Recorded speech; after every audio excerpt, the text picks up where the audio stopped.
Welcome to the Sales Lead Dog Podcast, hosted by CRM technology and sales process expert Christopher Smith, talking with sales leaders that have separated themselves from the rest of the pack. Listen to find out how the best of the best achieve success with their team and CRM technology. And remember, unless you are the lead dog, the view never changes. Welcome to Sales Lead Dog. Joining me today on this episode is Naomi Brezi. Naomi is a very forward-thinking, progressive executive with transformational catalyst driving abilities, exponential revenue growth, just a tremendous track record of leadership. Very excited to have you on the show, Naomi. Welcome to Sales Lead Dog. Well, thank you very much, Chris. I'm a big fan of your show and super excited to be here. And I really love how you explore the intersections between sales and really the human side of like who we all are around leadership. So I'm really looking forward to our conversation today and just kind of jumping in. Awesome. So Naomi, you've had a tremendous career. You've done quite a few things in and around sales and sales leadership.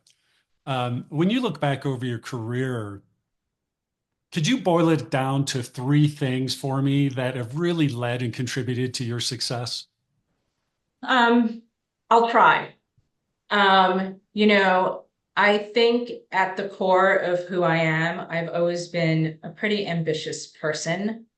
I'm a little bit maybe older than some of your listeners, so I'm probably older than most of our listeners. I came up in corporate America when there weren't really a lot of women going into leadership positions, and I was really fortunate in that both of my parents really instilled in me kind of like that American dream that you could be whatever you put your effort into. So I always grew up very ambitious, very competitive, and I would say like my biggest driving force is that I have been a single parent for many years, and I always wanted to be able to provide, the education and the means so that my child would have a little bit more than my parents were able to afford me,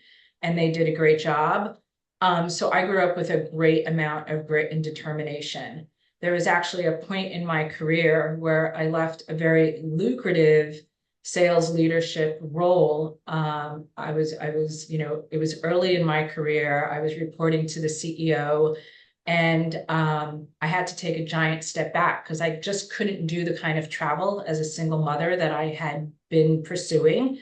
And I took a substantial cut in pay to be able to have a more equal balance.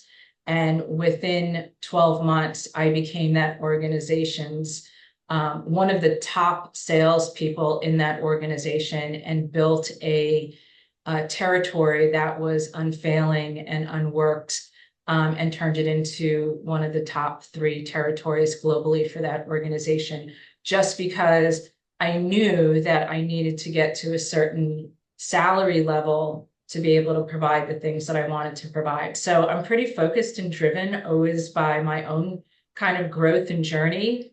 I'm also a self-learner. So I became a sales leader early in my career when I probably had no business being one. And a lot of it was on-the-job training, hard knocks, trial and error, and just self-learning so that I could lead my teams more successfully, because I knew that if I led them more successfully, I would be more successful and the organization as a whole would be more successful. That's awesome. I tell you, there's nothing like having to provide for your family to motivate. Absolutely. That it's especially as a single mom, I'd imagine it's extremely strong force within you, driving you forward.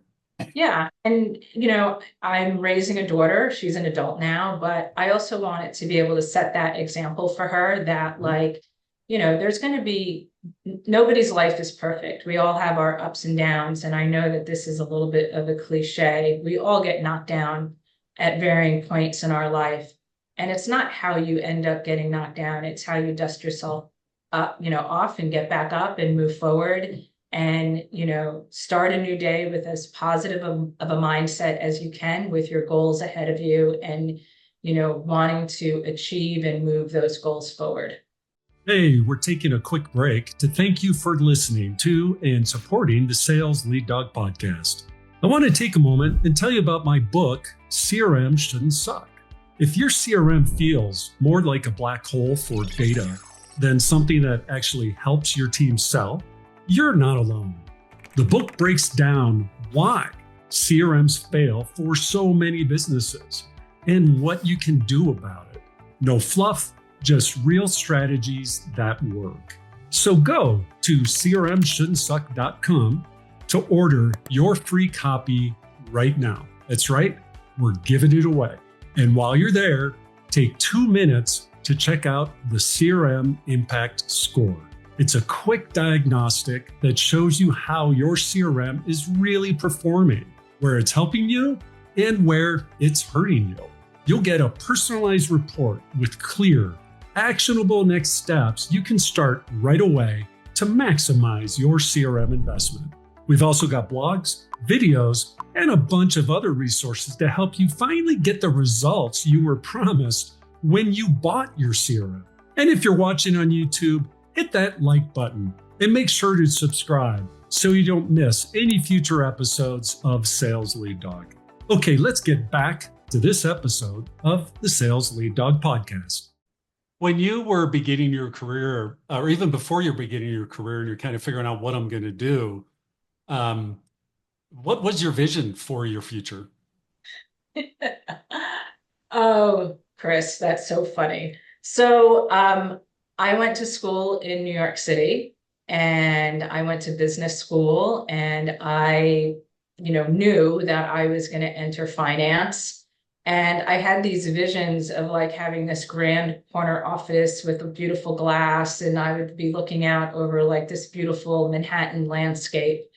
And I thought I was going to retire by the time I was 30. Well, the reality was quite different. I was on a trading floor in a very tiny, tiny space, doing analytics for foreign currency traders that was extremely transactional.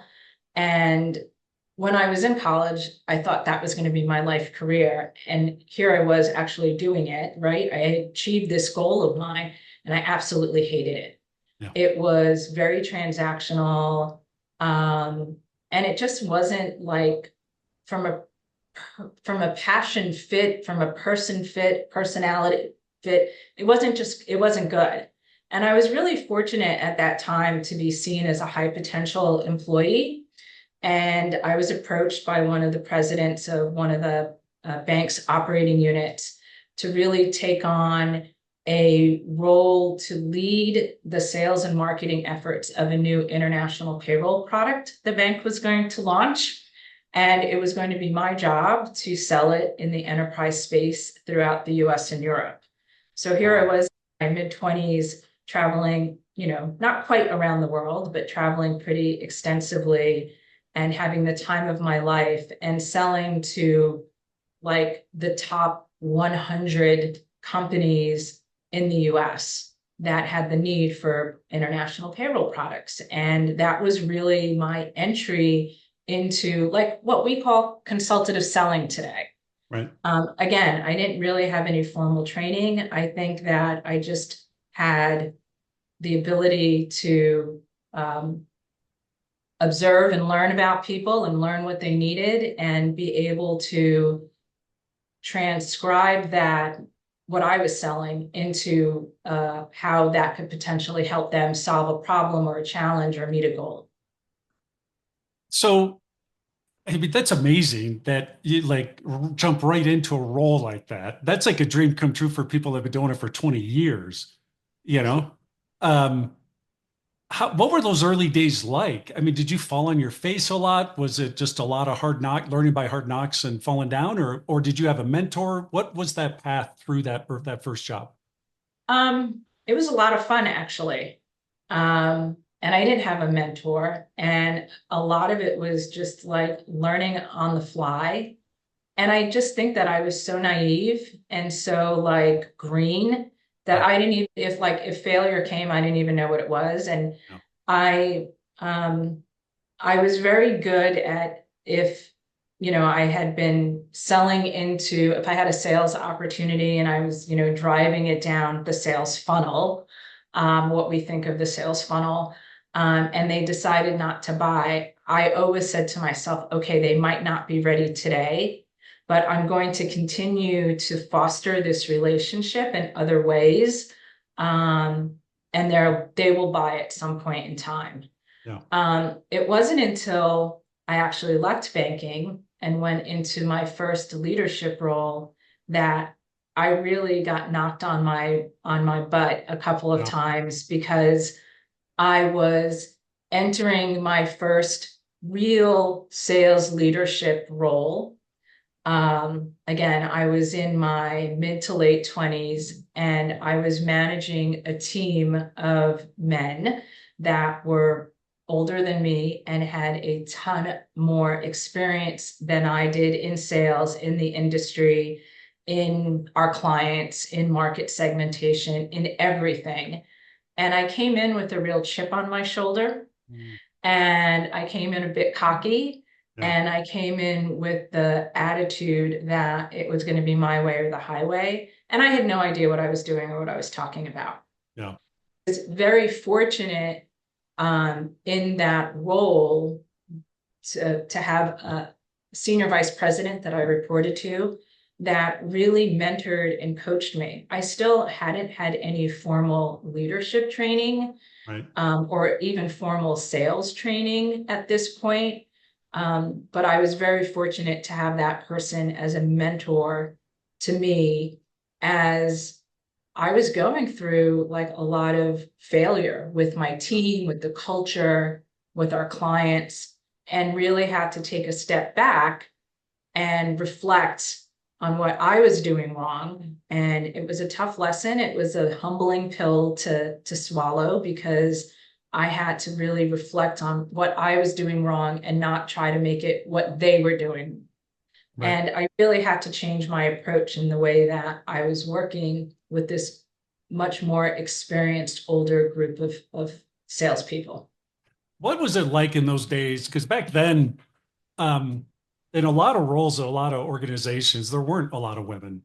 So I imagine you were the lone woman a lot of those times in different roles early in your career. What can you, for those people that maybe are a lot younger than us that don't understand that, what that was like for you, can you talk about that for a little bit? Yeah, I mean, it was tough. I mean, I'm probably going to say the dirty M word, which is there was a lot of misogyny. Yeah. There was a lot of um, just what people would never accept today Right. in the workplace. A lot of just placating me to placate me. Yeah. Not really taking me seriously. And at the time, I honestly thought that this was just the way it was, Yeah. I just Yeah. had to like push through it and work through it. A lot of those experiences, especially on a trading floor and my first leadership role, certainly those experiences, I would not tolerate at Yeah. all today. Yeah. And some of it has to do with the time. Some of it has to do with my lack of maturity and how to handle situations like that. But it was in reflection, it was not fun. In the moment, I didn't know any better. Yeah. No, I mean, I look back early career, the first job I had, the vice president of the department, I'm not going to go into detail about what he did, but he basically configured a director, female director's computer to show some images on her computer.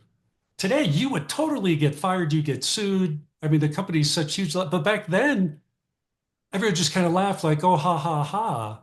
But that was the norm back then, Yeah. which is mind boggling, I think, for most people, younger people today, like, no, there's no way. Like, Yeah. yeah, that was the vice president of the department, her boss, her direct boss doing this to her. Um, Yeah. and this is my first job out of college. I just like, is this what happens all the time? I had no idea.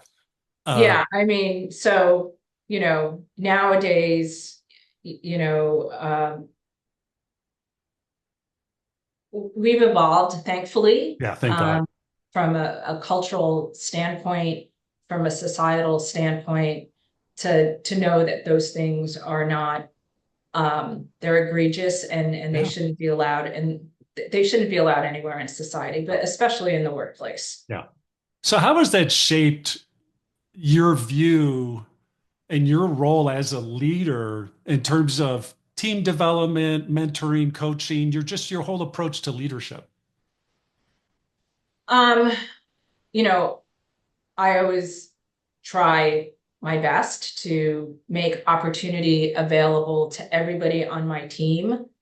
Um, One of the things that I'm proud about being able to achieve, Chris, is that I have a very keen eye for talent. So whenever I've started a new role with a new organization, and I've led some pretty large teams, I've led, teams of up to 120 people with very complex, sophisticated books of business, covering everything from technology to SaaS to consulting to AI. But one of the things that I really try to do in my first 90 days is to meet with every single person that rolls up to me. Because I really want to, it's twofold for me. It's one, to really understand the culture of the organization. It's to get some information about what's working, what's not working. But I'm also looking for untapped talent or hidden talent, or people that are in the wrong roles. If somebody's in the wrong role, let's get them in the right role so that they can really thrive and be successful.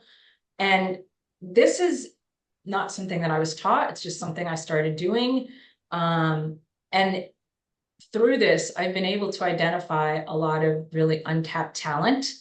And I really look to develop that talent and to place them in roles where they could be successful. Couple of roles prior to my last one, there was somebody that was an account manager. She was reporting to a leader that really liked to micromanage and kind of be like the face of her book of business, which is fine, but was really not allowing this person to grow beyond the role responsibilities. And through meeting this individual, I really saw that she had a lot more to offer. And when I left that company and went to my next, I was able to bring her with me and really help expand her role and responsibility, and she has thrived incredibly in her career. In my last role, again, there was an individual contributor who was really hungry for the next step in his career, and I was able to, through a reorg that we were doing, through a transformational restructuring we were doing, I was able to offer him a sales leadership role in a new market segment that we were going to test and tackle. And he was one of the best sales leaders I've ever coached and mentored, and really understood what was needed in that job. And we have remained we've remained friends, professional friends, and he'll probably be ready for the chief revenue officer seat in the next 5 to 7 years if he continues on the track that he's going. And I think he will, and I hope he gets there. So I look for those opportunities to find that talent, and to really help people achieve from a career perspective what they're looking to achieve. So let's go back. So what was it in that woman that you talked about that you saw that untapped potential, and you said you have a keen eye for talent. How did you develop that keen eye so you could identify with her, there's potential here that we're not utilizing. How'd you develop that eye for that talent? I'm a real observer of people, and I really use like listening skills a lot. I know that in salespeople often get accused of talking too much. And, so I'm very much in talking mode today. But I really listen with intent to what people are saying, and I ask a lot of questions. And I always give whoever I'm speaking with the permission to say, I don't want to answer that, or, that's too personal. Because there might be reasons why, somebody doesn't want to answer a question. But, if I see a performance problem, I'll give you an example. If I see a performance problem and I talk to them, somebody might want, who've never had a performance problem before, they might not want to talk about the fact that they're caring for a sick parent right now, Yeah. or a sick child, or whatever's going on in their life. So I always give folks permission. But with this particular individual, she really had strong initiative. And I kind of started testing her by giving her small, like, side projects to do. And whenever we would have our regular one-on-ones, she always exceeded my expectations when she showed up. Yeah. And she would ask questions if she wasn't sure about something, but she wasn't afraid to try and fail, or to take the step forward to make the attempt on moving the project in a forward direction. And I really liked that about her. She was also really smart and very professional, always showed up ready to go, professional. If we needed to talk budget numbers or revenue numbers or projections, she was always very ready to do that. That's awesome. Now, what about the gentleman that you talked about? There's a potential CRO. What did you see in him? I saw a certain intensity, a certain passion, a real drive. He was in a tough role, with where the organization was, from a new logo acquisition perspective. And he was still in it all the time, driving forward. He also showed up very professional, always had his numbers ready. Like, when I came into my last role, there was not a lot of clarity around revenue or numbers or forecasting or pipeline. They didn't really use our CRM system. And I really, within my first 30 days, I said, this is not an option, folks. If it's not in the CRM, if we can't pull data from the CRM, it does not exist to me. And if it doesn't exist to me, that's a problem for you, because I'm going to begin to be like, what are you doing? Like, right. Why are you not, why is your forecast so off? Or why are your projections off? Or why are we not seeing the opportunities move through the funnel? He was always prepared, always had an intensity. And the other thing that he did, which was, he said, I want to be in your seat in 10 years. Yeah. How do I get there? Yep. And I really admired and appreciated that about him. When I asked him the question, where do you see yourself in 5 or 10 years? What do you want to do? Yep. Let's make sure that we build a roadmap for your career success. Right. And he shared that, with me in early days. What role does vulnerability play for you as a leader? I'm very vulnerable. I'm very transparent. In my last several roles, I always, within my first 30 days, have an all-team town hall where I share my personal and professional story, about who I am as a person, my leadership philosophy, what I'm going to expect from the team, but what the team can also expect from me. I think it's okay to be vulnerable. It's okay sometimes to be sad when you don't win a deal. I certainly am bummed out. Yeah. when we've put a lot of time and effort into a sales opportunity or an RFP that's, going to help our organization move forward or help somebody get that big commission check or meet a big revenue or growth goal. And it's okay to talk about those things. And it's also okay to make mistakes and talk about why we lost and what we could have done differently, because that's the way we learn and that's the way we get better. Yeah. If we don't talk about those things, we can't improve. So I'm a very vulnerable person. I know it doesn't work for everybody and that's okay, but this is who I am. And, you're going to get transparency and clarity and direct communication from me at all times. Do you think it's gotten better for women in sales organizations over your career, or are there areas that we could still improve?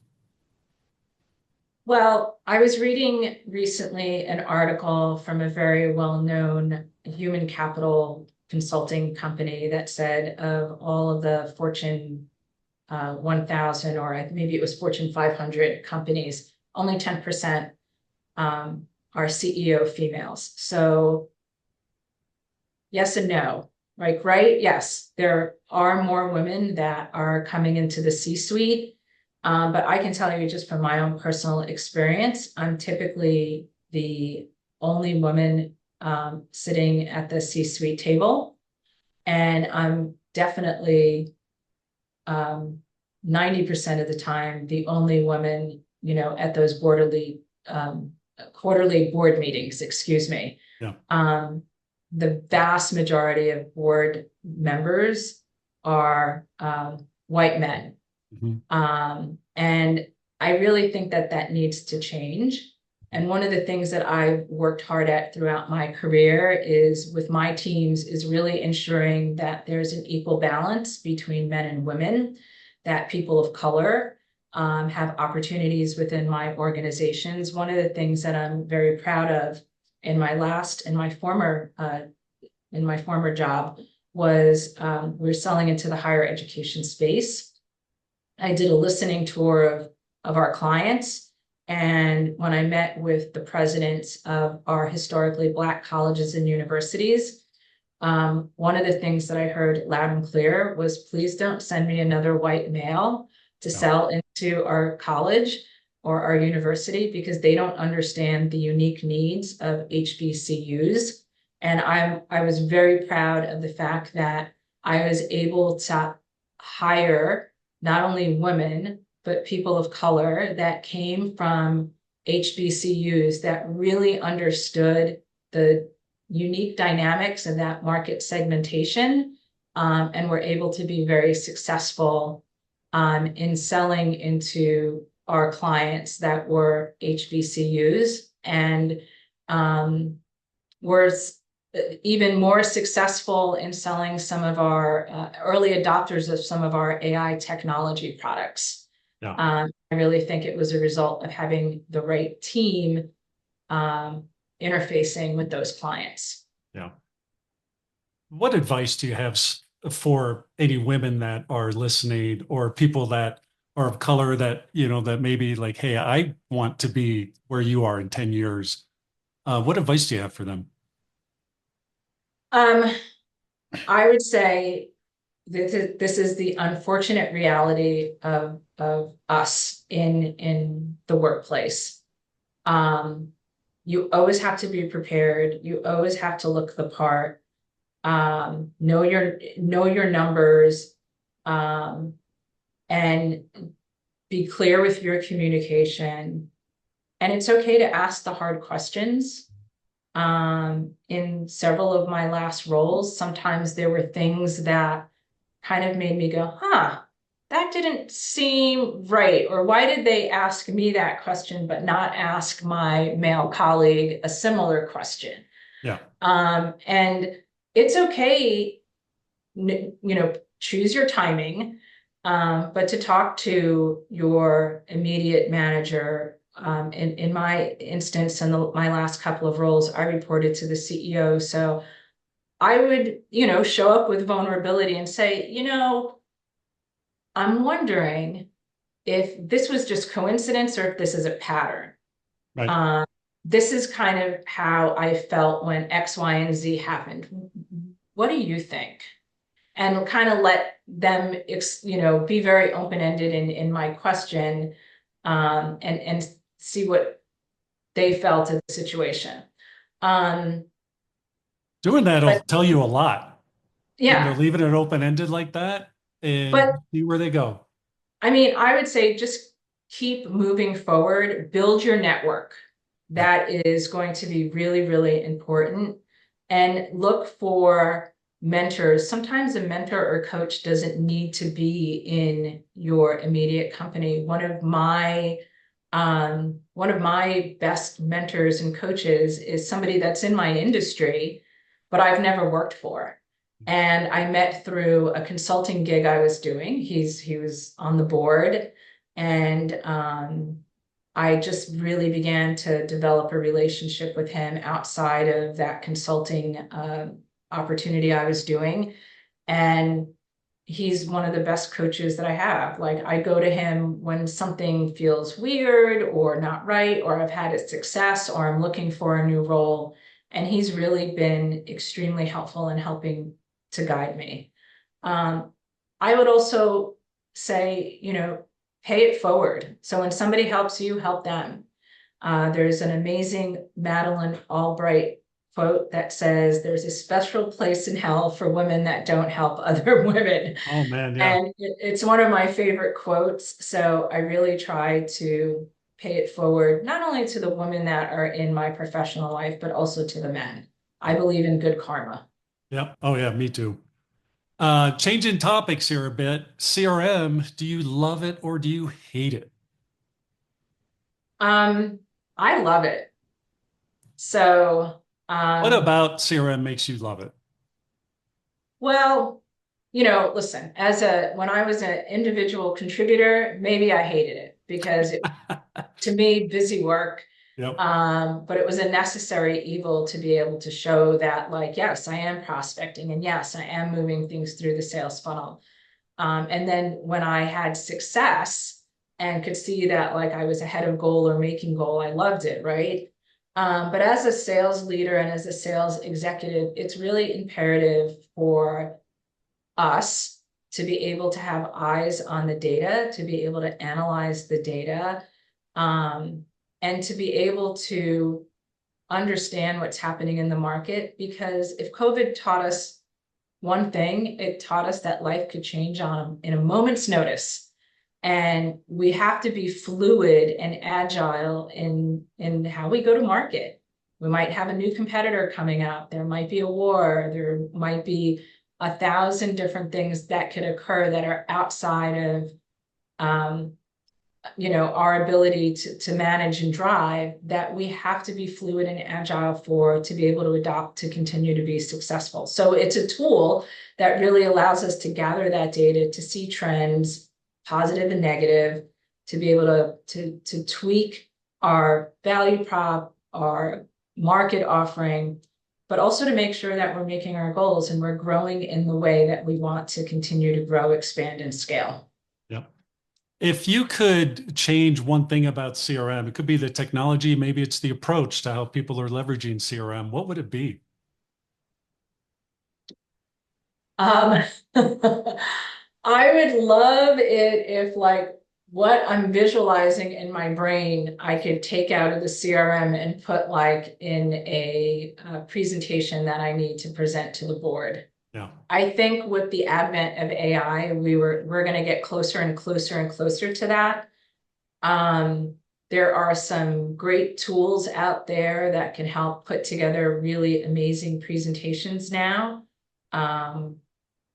Beyond, maybe what we were using 5 or 6 years ago. The other thing that I'll say about AI along the CRM route is that, I'm an early adopter of technology. I really love it. And if it's going to help us, let's use it. So whether it was my marketing team or my sales team or my leaders or my client success team, like, go use AI. If you're struggling to write an email, put it in, ask it to like, tell it what kind of tone you want, and it will take your written work and make it better. Like now, just don't go and send that, because you still need to like make sure it's got the right intent and it's not putting erroneous information in there. But there is going to come a time in the very near future where CRM, data, analytics are all going to merge into one to be able to begin to build that story. The data will be put in a more visually appealing storytelling fashion, so that when you have big presentations, whether it's to a board or to a client to show return on investment, that'll be more fluid in the next couple of years. Oh, I couldn't agree more. I think it's a great tool to help you learn, so if you are struggling to write an email, leverage AI, see what it's putting out, use that to learn and get better, absolutely.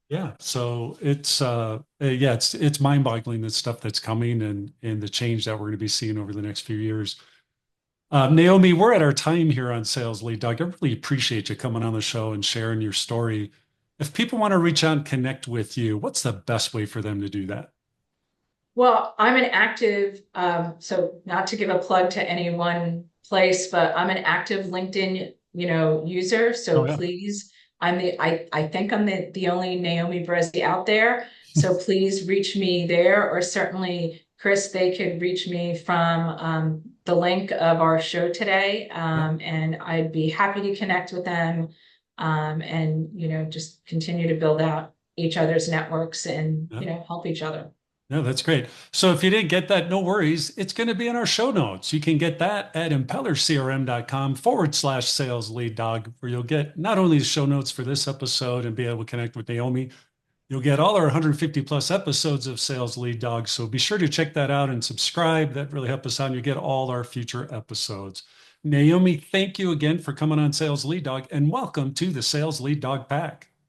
Thank you so much. I really had a great time. It was great to be here. I appreciate the conversation.